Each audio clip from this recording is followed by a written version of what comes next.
Assalamualaikum warahmatullahi wabarakatuh. Perkenalkan, nama saya Ahmad Fauzi dari kelas MJ 219, mata kuliah Statistik, Ekonomi, dan Bisnis. Kelompok satu untuk pengerjaan nomor soal N1, analisis regresi sederhana. Baik, di sini saya akan mempresentasikan tugas analisis regresi sederhana. Baik, kita baca soalnya.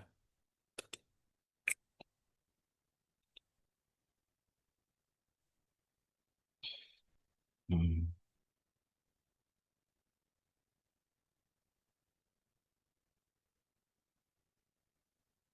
Seorang manajer keuangan ingin mengetahui apakah ada hubungan antara pengeluaran untuk riset dan pengembangan R&D dengan pendapatan perusahaan.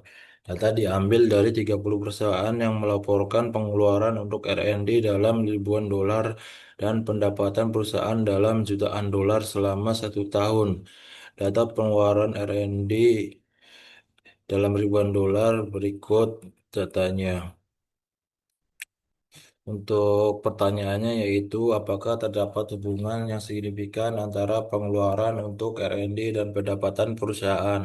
Yang kedua, gunakan analisis regresi linear sederhana untuk memodelkan hubungan antara pengeluaran R&D sebagai variabel independen dan pendapatan perusahaan sebagai variabel dependen. Yang ketiga, berapakah pendapatan yang diprediksi jika sebuah perusahaan mengeluarkan 200.000 dolar untuk R&D?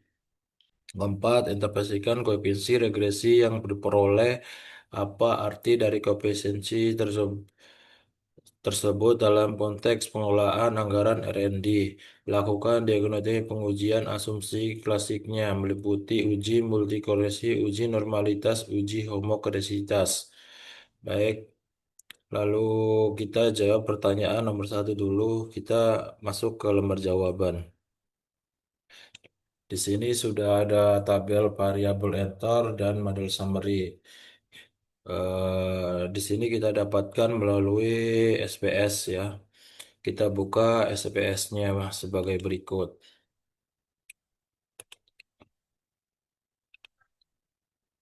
Nah, di sini kita hapus dulu karena bekas dipakai. Nah, di sini ada data PIU dan variabel PIU. Kita masukkan datanya dari soal tersebut.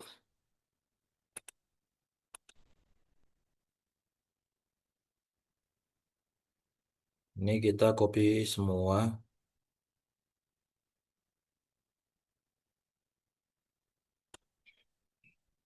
Copy. Lalu kita masuk ke SPS-nya lagi. Klik kanan, klik password variable name. Di sini kita sudah dapat angkanya, lalu kita klik analyze, klik regression linear. Di sini dependennya kita pendapatan perusahaan, untuk pengeluaran kita independen. Di sini statistiknya kita oke, benar. Terus shape-nya kita residual unstandardized, klik untuk menampilkan. Lalu klik OK.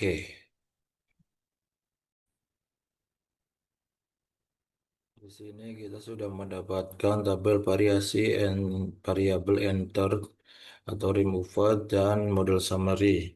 Model summary yaitu mencakup nilai kolerasi R square R dan R square dan ANOVA yaitu nilai koefisien regression residual dan koefisien yaitu nilai koefisien. Selanjutnya kita masuk ke lembar jawabannya lagi.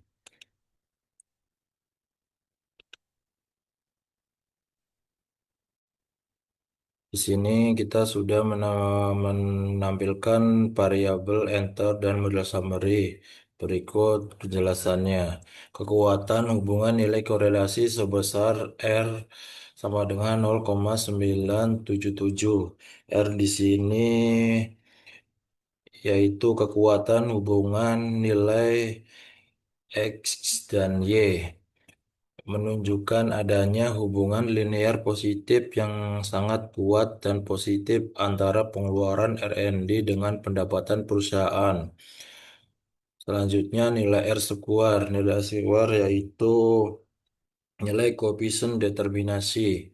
Nilai R square sama dengan 0,954 mengindikasikan bahwa sebesar 95,4% variasi pendapatan perusahaan dapat dijelaskan oleh pengeluaran R&D, sedangkan sisanya 4,6% berpengaruhi faktor lain di luar model seperti faktor strategi dan finansial perusahaan, itu secara internal. Dan faktor eksternalnya yaitu faktor industri dan pasar. Selanjutnya kita analisis tabel UJF. Di sini untuk tabel UJF kita langsung lihat saja nilai signya. Di sini nilai signya 0,001 karena nilai signifikasinya lebih kecil dari 0,05. Model regresi secara keseluruhan signifikan, artinya bahwa variasi pendapatan perusahaan ditentukan oleh besarnya pengeluaran R&D. Selanjutnya yaitu persamaan regresi. Untuk persamaan regresi di sini kita mendapatkan koefisien di mana nilai konstan pengeluaran R&D dalam 2002 yaitu min 0,47. Berdasarkan persamaan regresi, berdasarkan tabel koefisien, persamaan regresinya adalah Y topi sama dengan min 5,529 ditambah 0,47 atau X. Di sini 0,47 itu X. Y topi itu pengeluaran R&D. Untuk X itu pendapatan perusahaan. Interpretasi koefisien slope-nya, setiap perusahaan mengeluarkan sebesar $1.000 untuk R&D diprediksi meningkatkan perusahaan sebesar 0,47 juta dolar. Koefisien pengeluaran R&D signifikan T24,150. Di sini T-nya yaitu 24,150 dan P-nya yaitu 0,001. Artinya pengeluaran untuk R&D berpengaruh positif dan signifikan terhadap pendapatan perusahaan. Selanjutnya yaitu persamaan regresi berdasarkan intervensi konstanta. Nilai konstantanya yaitu min 104,306 dengan T-nya di sini 8 min 8,909 dengan P atau stake-nya 0,001. Secara matematis jika pendapatan perusahaan bernilai 0 juta dolar, maka estimasi pengeluaran R&D bernilai min 104,308 ribu dolar, akan tetapi nilai ini tidak memiliki interpretasi bisnis yang realistis. Secara praktis, perusahaan tidak mungkin memiliki pengeluaran negatif. Hal ini menunjukkan bahwa ada ambang batas minimum pendapatan tertentu sebelum perusahaan memulai mengalokasikan anggaran untuk kegiatan R&D. Selanjutnya yaitu untuk perhitungan jika pengeluaran R&D $200.000, maka Y sama dengan 5,529 ditambah dalam kurung 0,047 kali 200 dalam kurung tutup kurung. Di sini 0,047 kali 200 hasilnya yaitu 9,400. Terus kita ditambahkan dengan 5,529 hasilnya yaitu 14,929.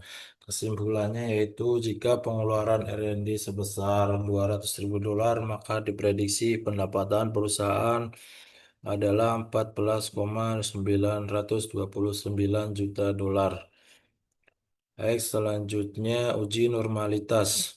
Di sini kita sudah mendapatkan tabel test of normality yang kita peroleh melalui SPS. Mari kita buka SPS-nya.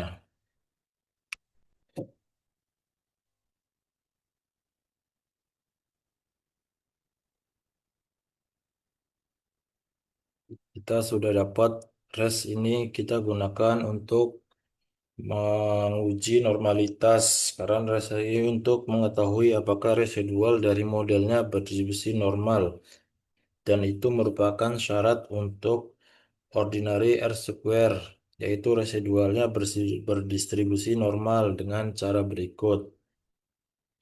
Klik Analyze, lalu ke Description Static, terus ke Explore,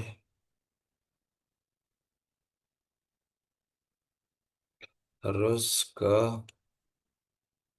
dependent list-nya kita isi unstandarized,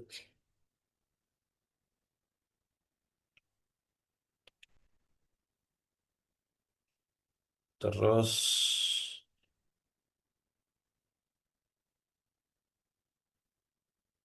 kita cek dulu. Di sini kita normality upload with test. Ini kita nor. Oke, oke. Nih, kita udah dapat test of normality. Lanjut kita ke lembar jawabannya.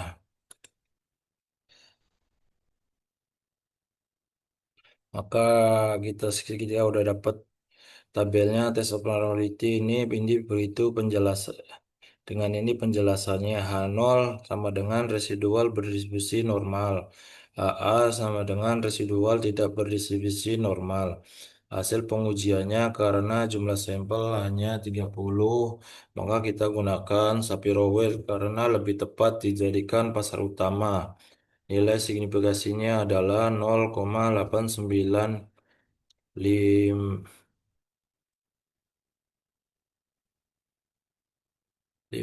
lebih besar 96. Oh, kita di sini kita 6. 6 lebih besar dari 0,06 dan demikian H0 tidak ditolak, artinya residual model regresi berdistribusi normal sehingga asumsi normalitasnya terpenuhi. Baik, selanjutnya ke uji homokedasitas. Untuk homokedasitas di sini kita sudah mendapatkan tabel dengan SPS dengan cara sebagai berikut. Kita masuk ke SPS-nya.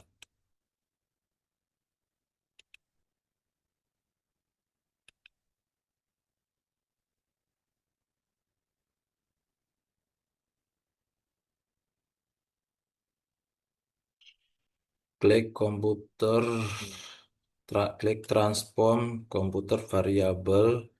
Lalu di sini kita tulis abres. Lalu di sini kita klik tulis klik unstandardized. Ya, ntar dulu. Klik unstandardized, buka kurung. Eh, eh, Klik. Lalu tutup kurung.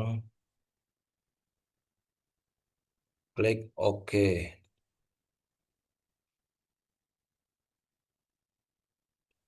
Nah, kita di sini sudah mendapatkan nilai abresnya.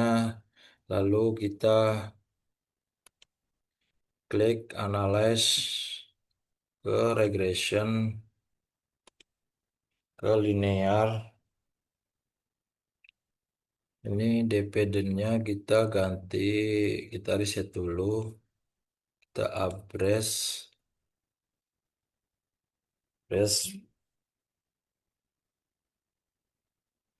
dependentnya kita pendapatan pengeluaran perusahaan. Ininya Oke, lalu kita oke. Nah,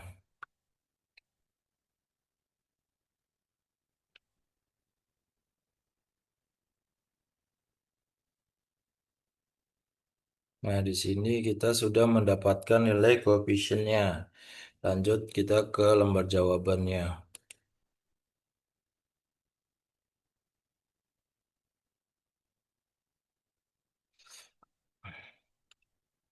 Uji homo, analisis uji homokedasitas.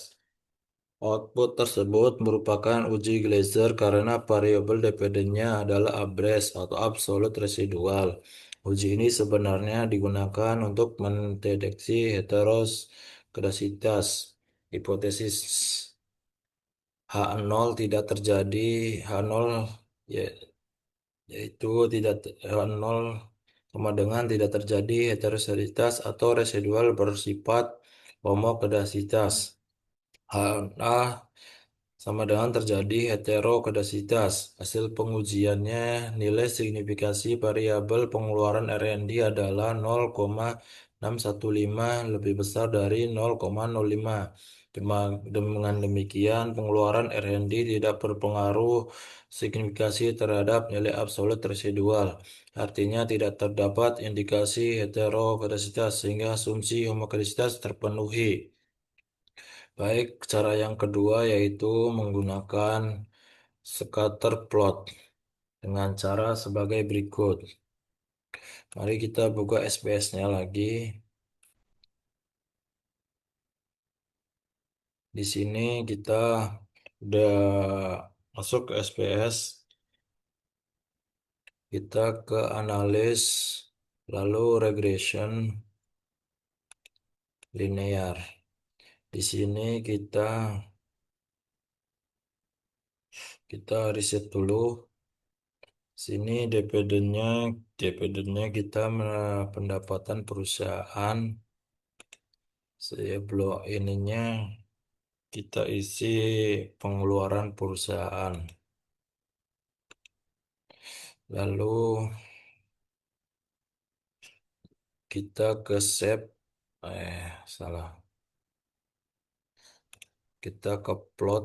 Di sini plotnya y-nya diisi S receipt dan X-nya Jfred.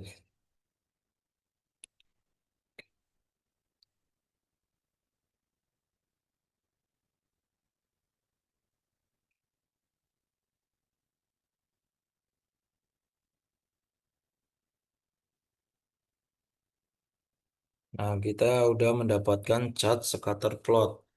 Lanjut kita ke lembar jawabannya.